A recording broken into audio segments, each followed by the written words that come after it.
नमस्कार, आप देख रहे हो स्पाई न्यूज। मैं हूँ प्रिया मिश्रा। इस वक्त मैं मौजूद हूँ प्रयागराज जिला में, नैनी स्थित मानस पार्क में महा जनसभा रखी गई है, जहाँ पे हमारे पूर्व विधायक दीपक पटेल जी आए हुए हैं। उनसे आइए जानते हैं आज यहाँ पे क्यों ये महा जनसभा रखी गई है और यहाँ आकर के उन्होंने बातचीत करके जनता को कैसे संतुष्ट किया और जनता की लड़ाई में वो संतुष्ट करते हुए कहाँ तक आगे बढ़ेंगे। क्या जनता की जो मांग है कि हमारे पूर्व विधायक करछना विधानसभा के पूर्व विधायक दीपक पटेल जी हैं, क्या जनता के साथ उन्होंने संतुष्ट करते हुए अपने आप को जनता के साथ कितने दूर तक लड़ाई में साथ हैं और समर्थ है।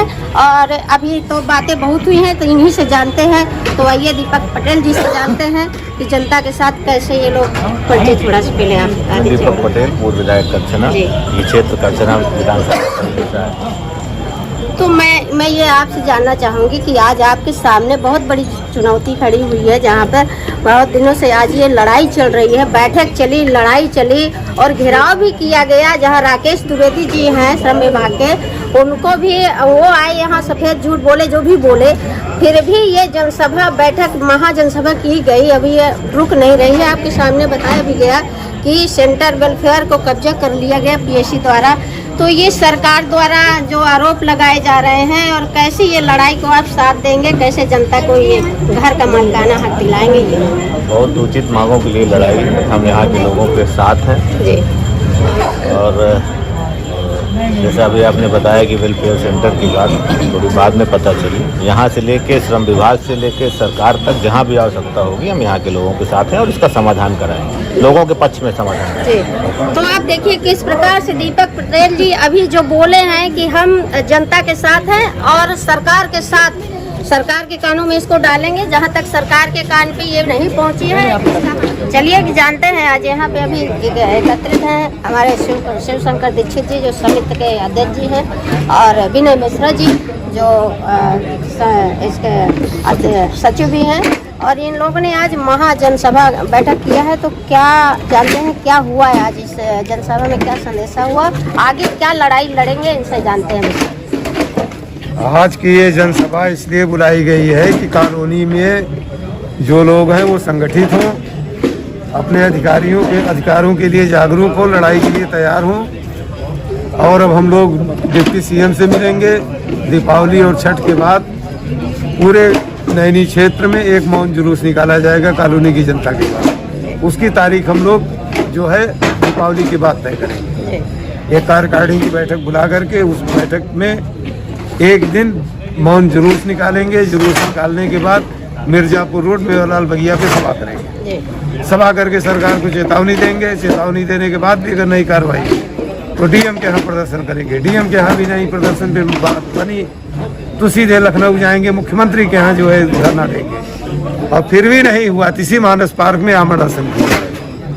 तो देखिए ये शिवशंकर दीक्षित जी हैं पूर्व प्रधान जी, जो इनसे भी जानते हैं। तो बताइए प्रधान जी आगे क्या है? भी हमारे समिति के सचिव भी हैं, हमारे भाई भी हैं, अगुआ भी हैं, और इस समिति की माध्यम से जो हम लोग मालिकाना हक की बात कर रहे हैं, यह लड़ाई हम लोग आर पार की लड़ाई लड़ेंगे। इस बात जब तक मालिकाना हक नहीं मिलेगा यह आंदोलन चलता रहेगा और मालिकाना हक लेकर ही हम पीछे हटेंगे यहाँ पर। और पीएससी को हम लोग की मूल मांग है कि पीएससी को यहाँ से हटाया जाए, क्योंकि पीएससी को पैसा अपने पास नहीं देना है, पब्लिक को पैसा अपने पास से देना है।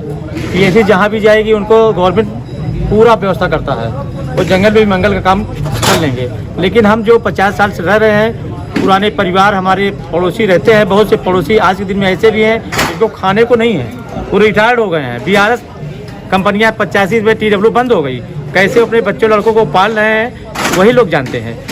इस व्यथा को इनको पीएससी के लोग से कोई दुश्मनी हमारी नहीं है। जो अधिकारी कर्मचारी हैं आज यहाँ है, 6 महीने बाद कहीं और चले जाते हैं, ट्रांसफ़र हुआ करता है, तो उनसे हमारा कोई लेना देना नहीं है। यह लेना देना चूँकि पीएससी बटालियन है, इसलिए हम लोग पीएससी की मांग कर रहे हैं कि पीएससी को इसे यहाँ से हटाकर कहीं एकांत में इनको किया जाए, जो पब्लिक के बीच में वैसे भी नहीं रहना चाहिए। लॉ कहता है हिंदुस्तान का, हम लोग लॉ पर विश्वास भी करते हैं सारे हिंदुस्तानी, तो इनको पीएससी के साथ हटाना चाहिए।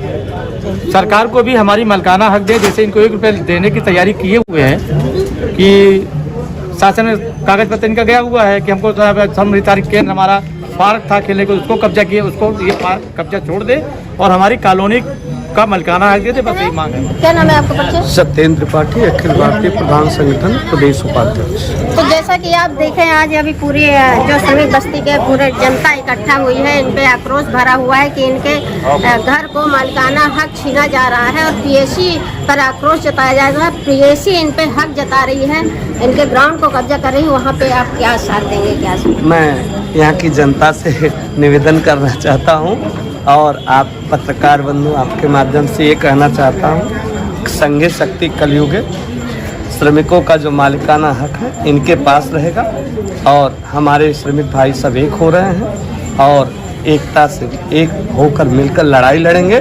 और हम यदि एक होकर लड़ाई लड़ेंगे तो कोई भी ताकत ऐसी नहीं है कि जो हमें कहीं बाहर निकाल सके। हर चीज़ के लिए एक संवैधानिक लड़ाई होती है, संवैधानिक लड़ाई लड़ेंगे। आवश्यकता पड़ने पर जो लोकतंत्र में एक हमें व्यवस्था दी गई है कि शांतिपूर्ण मार्च करना, असहयोग आंदोलन करना, उसका पालन करेंगे और विशेष आवश्यकता पड़ने पर हम न्यायालय का भी शरण लेंगे और इनके मंशा को पूरी नहीं होगी। और एक चीज़ कहना चाहूँगा कि हमें 1% इस राजनीतिक दलों के और नेताओं पर विश्वास नहीं है। विगत 20 वर्षों से ये मामले चल रहे हैं और ये ऐसे आश्वासन देके चले जाते हैं, वोट लेके चले जाते हैं। हमें एक कतई भरोसा नहीं है। मंचों से ताली लेके चले जाते हैं, फोटो खिंचवा के चले जाते। भी बताना चाहूँगा कि कल परसों 28 तारीख को रमाबाई अम्बेडकर मैदान में हमारे लगभग 35 से 40 हजार ग्राम प्रधान एकत्रित हुए थे।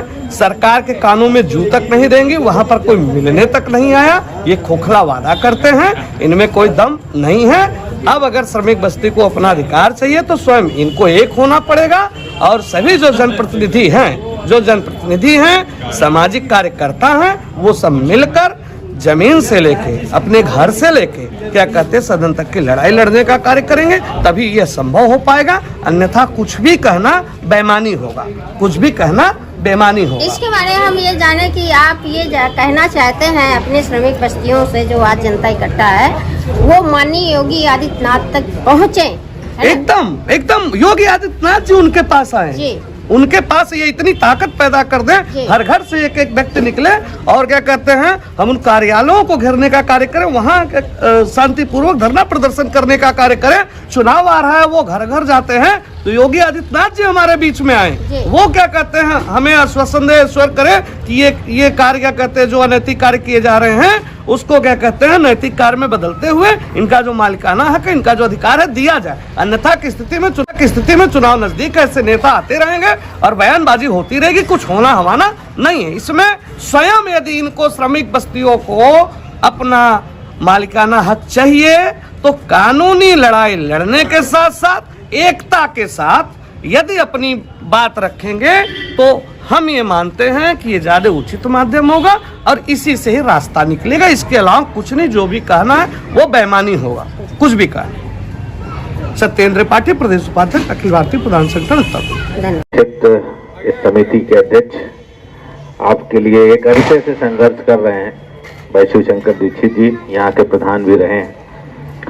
इस समिति के सदस्य भाई विनय मिश्र जी, ये भी लगातार भाई शिवशंकर जी के साथ कंधे से कंधा मिलाकर चल रहे हैं। श्री शंकर लाल तिवारी जी, श्री LD गिरी जी, श्री हरिशंकर तिवारी जी, भाई सत्येंद्र तिवारी जी जो प्रधान संघ के अध्यक्ष हैं, SP सिंह जी, शिव कुमार पाठक जी, संजय गुप्ता जी, प्रदीप यादव जी, महंत राज सिंह जी, योगेश मिश्र जी, DP सिंह जी, मनोज जी, ठेकलाल जी, सिया प्रताप सिंह जी और यहाँ इस कॉलोनी के निवास करने वाले यहाँ उपस्थित बुजुर्ग लोगों, माताएं बहनें भी यहाँ बैठी हैं, सबका बहुत बहुत स्वागत अभिनंदन करते हुए मुझे याद है 2012 में जब पहली बार करछना विधानसभा से मैं चुनाव लड़ने को आया था तो अपनी चुनावी यात्रा का प्रारंभ मैंने यहीं से किया था, इसी कॉलोनी से।